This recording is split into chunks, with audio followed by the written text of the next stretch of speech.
这个军装男在地铁站正打算自杀，好在关键时刻有人把他拉了回来。他是一名逃兵，在军营里饱受欺凌，追击组通过监控发现他的下落。朴忠是让俊浩跟新搭档韩哥前去追捕，并一再强调这次一定要把人安全带回，别像上次一样发生人死的悲剧。俊浩本来因为打了老搭档四眼被关禁闭，但新来的副部长对他的硬派作风很欣赏，而且十分反感身为官二代的四眼，于是解除俊浩禁闭，让他归队。韩哥是追击组的老油条，带着俊浩就先去找逃兵的女朋友。为了从女友口中找出线索，韩哥可是用尽毕生所学。接着二人又去找了他的妈妈，也只是了解到他家孩子换了地方就睡不好觉这样的话。最后从逃兵同学那得到重要信息，说自己前段时间在地铁站附近见过逃兵阿木，听到这才松了一口气，人至少还活着。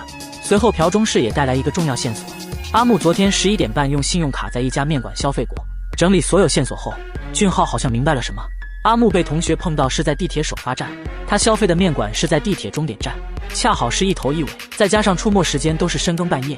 地铁自杀的深夜是11点50分，同学碰见是12点15分，面馆消费是11点半。俊浩想通了，阿木其实每晚都在地铁里过夜，包括那天撞车自杀也是误会。阿木只是在等地铁时犯了瞌睡。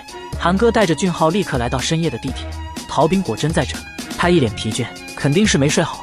他们上前给阿木戴上了手铐。韩哥问他为啥在这睡觉，原来他只想睡个好觉，哪怕在地铁上睡觉也行。因为阿木睡觉呼噜声很大，老兵晚上就给他戴上防毒面具，并往里灌水不让他睡，白天犯瞌睡还会被他们砸醒。回去的车上，俊浩一路沉默，他知道回去后阿木面临的不仅是严惩，还要继续面对那群老兵。这样腐烂的军营里，新兵到底该何去何从？